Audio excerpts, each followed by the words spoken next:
प्यारे बच्चों, आइए प्रिज्म द्वारा प्रकाश का अपवर्तन तथा परिक्षेपण पे चलते हैं। तो सबसे पहले इसमें जो है कि प्रिज्म के बारे में अध्ययन किया जाए कि प्रिज्म क्या है। तो कक्षा 10 में भी आप प्रिज्म के बारे में जो है कि पढ़े हुए हैं। किसी दो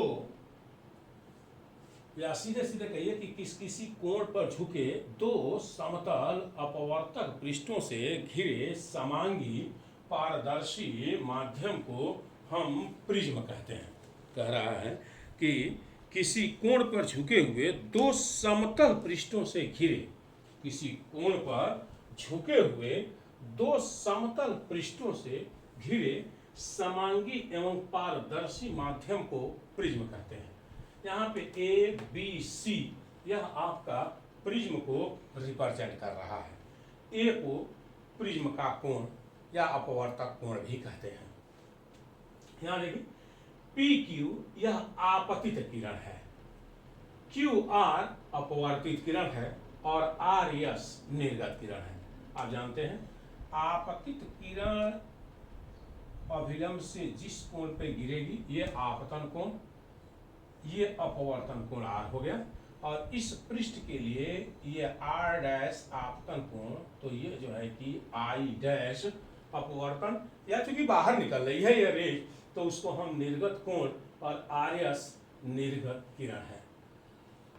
अगर इसको आप देखिए ये इतने को, तो चूंकि ये पूरा आई है तो ये पूरा आई होगा, ये इतना आर हो गया तो ये आई माइनस आर होगा, और ये पूरा आई डैश है तो ये पूरा आई डैश होगा, ये इतना आर डैश निकल गया तो ये I dash minus R dash के इक्वल होगा।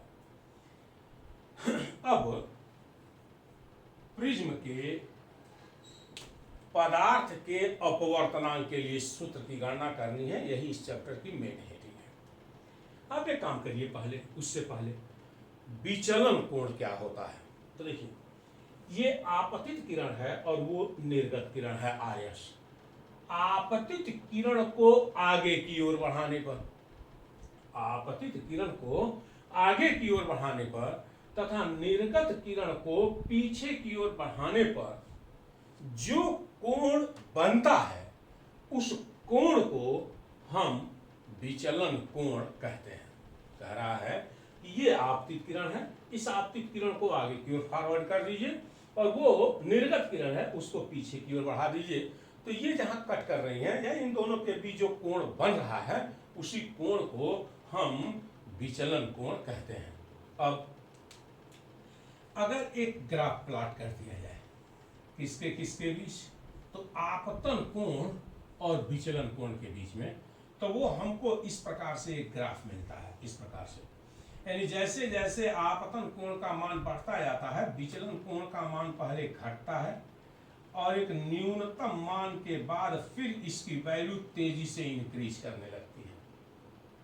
तो जहां पर इसकी वैल्यू या कहें एक विशेष आपतन कोण के लिए विचलन कोण का मान न्यूनतम होता है और इसी न्यूनतम मान को न्यूनतम विचलन कोण कहते हैं। कहेंगे कि आपतन कोण और विचलन कोण के बीच ग्राफ खींचने पर चित्रानुसार वक्र प्राप्त होता है, जिससे स्पष्ट है कि आपतन कोण को बढ़ाने पर विचलन कोण का मान पहले घटता है और एक निश्चित मान के बाद या एक न्यूनतम मान के बाद पुनः इसकी वैल्यू बढ़ने लगती है। जिस आपतन कोण पर इसकी वैल्यू न्यूनतम होती है उसी न्यूनतम मान को हम न्यूनतम विचलन कोण कहते हैं और ये डेल्टा एम से रिप्रेजेंट होता है। और न्यूनतम विचलन की स्थिति में आप जानिएगा आई डैश आई के इक्वल होगा और आर डैश आर के इक्वल होगा और डेल्टा डेल्टा एम के जो है कि इक्वल होगा। अब आइए थोड़ा सा प्रिज्म के पदार्थ के अपवर्तनांक के लिए सूत्र इसको निकाला जाए। प्रिज्म के पदार्थ के अपवर्तनांक के लिए सूत्र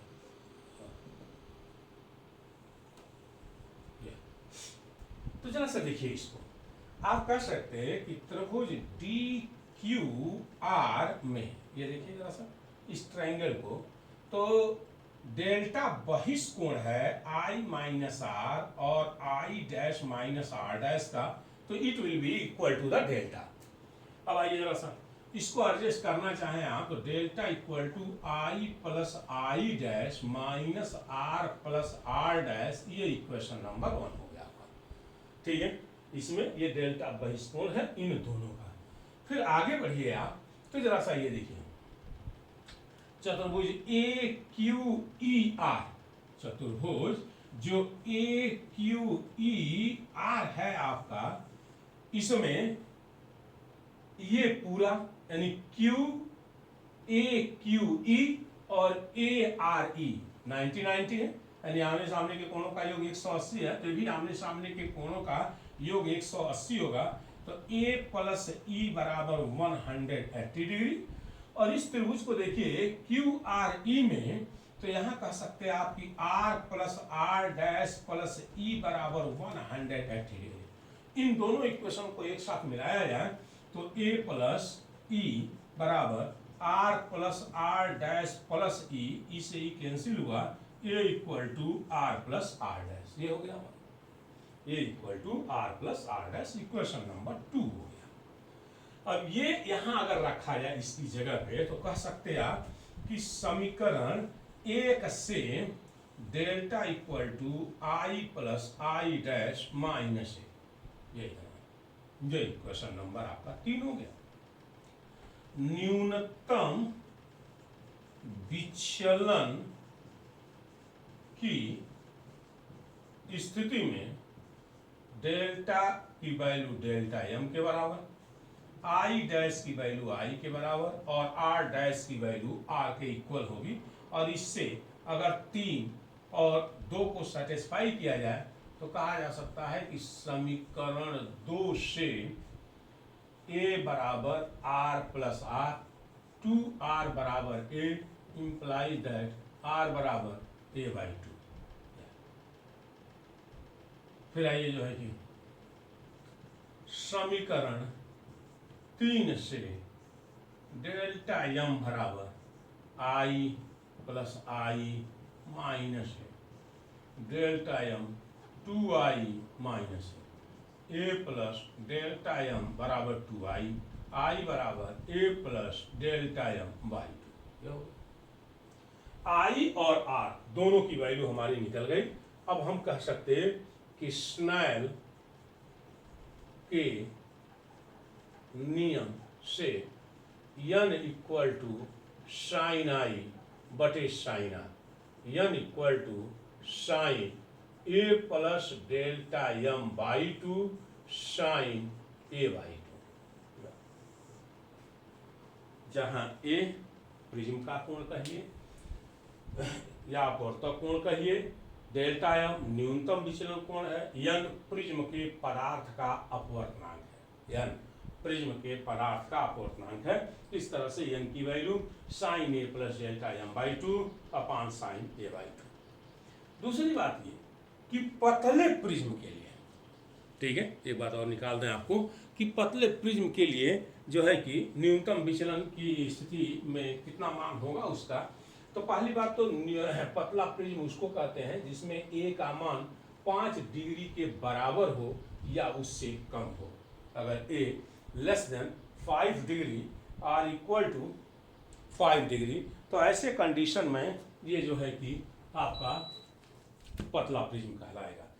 जब पतला है तो ये कोण छोटे होंगे, यानी आप कह सकते हैं कि sine A plus delta M by 2 equal to A plus delta M by 2 और sine A by 2 equal to A by 2, यही मान। अब ये दोनों मान उठा करके अगर इसमें रख दिए जाएं तो ये देखिए आप n equal to A plus delta M by 2 A by 2 से 2 कट गया, ए इधर चला गया, n ए बराबर ए प्लस डेल्टा एम, तो ये हो जाएगा, ए को इधर कर दिया जाए तो delta M equal to n A minus A, तो delta M equal to n minus 1 into A, तो ये वैल्यू निकल करके आ गई आपकी डेल्टा एम की।